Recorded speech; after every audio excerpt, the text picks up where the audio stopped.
Welcome to Run Before You Walk. I'm Stephen. I'm Matt. And today we want to take a discussion we had in our most recent episode and actually apply it to 3 concrete scenarios. So we're just going to get into it, and I think you'll see what we're doing. So last episode, we asked a question. We did. What is it we're doing here? Right. And we came up with roughly 3 strategic goals that churches might be aiming at when they're doing online ministry. Yeah, one combination or all of them. Yeah. And so what we're going to do, we're going to take the first goal. The first goal was that your church might only be trying to be an effective front door to your in-person worship. Yeah, we said it last time, but it bears repeating to say, it feels like it's true that no one will ever come visit your church again without having first looked at your Facebook, your YouTube, your Instagram to see what a worship service is like. Yeah, that's something all of us need to wrestle with. Yeah. And so maybe your church says, we're aware of that, and all we can accomplish is to do that well so that when people want to know what it's like to be in our physical community, they can get some sense of that on the internet. And what's killer about that one is that you can kind of put a thing up there, and just when you have a really great worship service, put that one up. You sure could. You don't really have to keep it updated every week. And well, that actually depends on which of the 3 service types. Yeah, that's true. So let's go through the list. We've got a list. So if your church is just doing, it's really cool in some ways. Yeah. If your church is doing Zoom worship, how, after our churches have started meeting in person again, how does Zoom worship help you accomplish this first goal? I got to be honest, Stephen. I literally can't envision it. If your goal is to be an effective front door to the in-person worship, there's no way for Zoom to do that. I can't see it. I can't see it. It maybe accomplishes other things really well, and we'll get to that in a minute, but it doesn't do this. Yeah. Now, if you do what Trinity does pre-recorded worship with one camera, one $700 camera, and then they upload it. Although I'm a shopper, so I got it for $3. Haha. Yeah. So how does that format support the goal of just being an effective front door? I think it's the easiest way to put a face with makeup forward, but when I record my sermon, you might not get my first one. It's not going to have the ums and the stumbles. It's going to be really the best version of me. Same thing for the music person. Like the music person plays the song. There's no missed notes. It's all perfect, or as perfect as can be. And so a person looking gets a good sense of the music, has a good sense of the pastor at its best. Yeah. So that's kind of awesome. Yeah, that's kind of awesome. Too. And you've got the ability to tailor that a little bit to persons who've never visited your church absolutely. before. Yeah. Okay, so then the third format we'd like to discuss is some churches have been able to install one of those 3 camera setups, and they're literally live streaming their worship. Yeah. Now, if your goal is only to be an effective front door, how well does this setup work? I'm not excited about it, and let me tell you why. Oh, that's interesting. I would have thought you would have said yay. Well, I think that's my first inclination. Okay. Because my first inclination is, it's a way clearer representation. The mirror is very clear. Everyone sees all the flaws, but I have a rule on online worship. I don't want to see the liturgist's rear end. Yeah. You're going to see some liturgist rear end on the video if you're just filming the worship and putting it out there. Yeah, I agree. Okay, all right. So let's go on to our second goal. Our second goal was maybe you're more ambitious than that, and you want your online ministry strategy to support people who frankly wish they could be there with you in person, but for one of a variety of reasons can't. Maybe they're a soccer mom and there's just soccer games scheduled. Maybe they moved. Or maybe they moved. Maybe they love your church.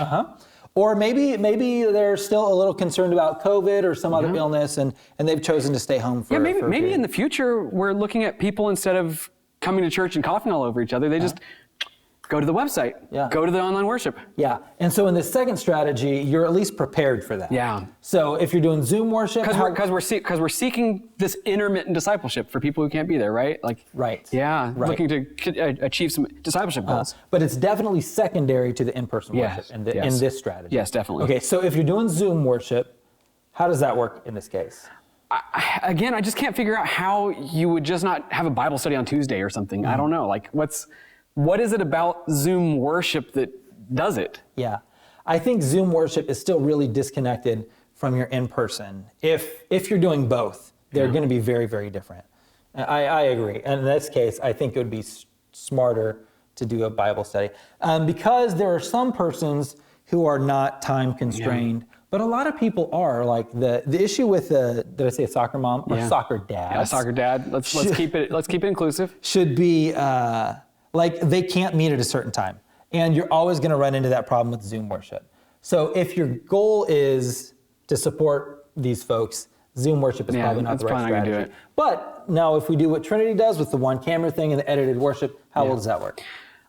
I think it gives a taste. It's not the full thing. Mm-hmm. You know, our whole worship service is going to end up being about 20, 25 minutes. Mm-hmm. But they're going to get a taste. They're going to get something. Yeah. And they're going to see people they know, and they're going to feel the comfort. Sometimes you want to go where everyone knows your name, right? Right. Something like that. And I think for some of those folks in this group that wanted to be there physically, that may even be better. Imagine these soccer moms. Well, the truth is they're not going to be able to watch until, I don't know, while they're driving to school on Tuesday. Now, a 20-minute worship service, hopefully they're not watching the camera while they're driving, but they're listening like it's a podcast. Yeah. That's great. Or they get home Tuesday night with the kids and they say, hey, we missed church this week. Let's sit down for 15 minutes. Yeah, or even think about this. Like the kids are in bed and they're alone and it's quiet. Maybe they have a heavy heart. They can feel their soul a little bit. And they go, I feel like I missed church this week. Yeah. And they just pop it on. There it is. Yeah, there it is. Yeah. Okay. So, and then the third system with the 3-camera, literally live streaming, how well does that support? I think it's fantastic. Okay. I think it's fantastic. These are people, you're trying to reach people who you've already reached. When they see the liturgist, they go, oh, that's my friend. Yeah. They don't think like, oh, I didn't want to see that, you know? Yeah. They just think whatever. They're just thinking really nice things. That's my pastor. I love my pastor. Yeah. Oh, they're taking the offering. I love those people that are ushering. Yeah. You know, and if there's weird lulls, they'll probably just fast forward through it. Yeah, if they even need to. Yeah. They already love you. Yeah.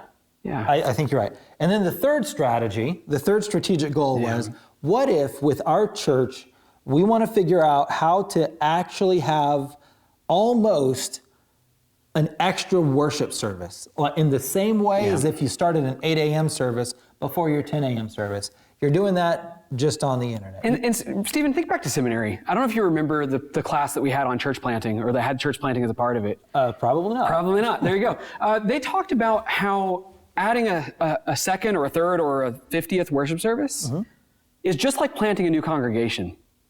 Oh, okay. It's not drastically different. You still need a launch team. You still need a leadership team. You still need to recognize that service A and service B probably won't know each other that well. This isn't different. Yeah. Having an online community and starting an online community, it's like planting a church. It just happens to not have an address, except for the digital address of www. Yeah. So this is like that. Okay. So we got to think through the strategies. You got to think through the strategies. Okay. So now, if that's your goal, Zoom worship, how well does that work? I think Zoom worship is pretty fantastic there. I do too. I think it might be the strongest one of all of them. And it's not something I'm going to be doing, but I think it's maybe the strongest one. Yeah, I think so too. It could be a little intimidating for folks who've never been there before, but there's ways around that. And then you have that, and there's a possibility that you are able to bridge the gap between that Zoom worship and that forward-facing version of any of the other modes. Like you also do pre-recorded, you also do 3-camera setup, but then you have Zoom for the digital audience. They've already seen the pastor, they've already seen who's in this congregation, sort of, and now you have this digital community that's focused on Zoom. That's powerful. Yeah, totally could work. Okay, so and then moving along, if you're doing the 1-camera pre-recorded thing, how well does that meet the goal of actually starting an online campus? I think again, you have to have great leaders who can curate and host. Just like you'd have people at the front doors of your church to say hello and greet visitors. I think you got to have each week people who are committed to being in the chat, or else this is not helpful at all here. You're not going to build a community. Yeah, but I think the pre-recorded thing works for this goal. It works. It's just not as solid as the Zoom. Right. Oh, right. Because inherently in Zoom, everyone Everyone has naturally- to engage. I see what you mean. Okay. Either that or turn the camera off, and that's a different kind of thing. Yeah. Yeah. Okay. And then the 3-camera live stream, how well does that support an online community? I think it just makes second-class parishioners. Okay. Honestly, I think it's like the real thing is here. Mm-hmm. The fake community is in the digital world. Yeah. I really wish you could be here in person is going to be a constant refrain. Yeah. I wish you could feel the Holy Spirit here. Yeah. And not recognizing that God is present in all times and all places. And, Right. It's strange and that we say maybe at 11:30 on Tuesday on this person's couch, God is really speaking, and maybe they're even weeping. Yeah. I'm going to stop there and just say, I don't think it's impossible, but I think it's incredibly hard. Yeah. It might not be the best strategy. Yeah. I agree.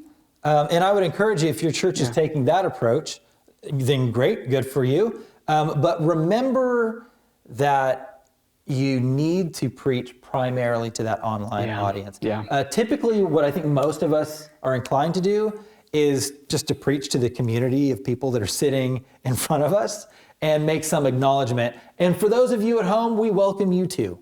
But I think we really you want to do almost the opposite. Expect the people who are physically here and love your church and support the ministry of your church to understand why you need to preach primarily to the online community. And that we're not going to minimize that because that's hard.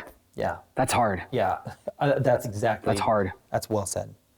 Okay, so those are the 3 strategic goals and like some practical, concrete application there. We hope that's helpful to you. If you want to talk about that or anything like that, feel free to reach out to us. We're not hard to find. Our emails are in the show notes, so reach out. We'd love to hear from you. Yeah, and if either way, we'll see you next time. Goodbye.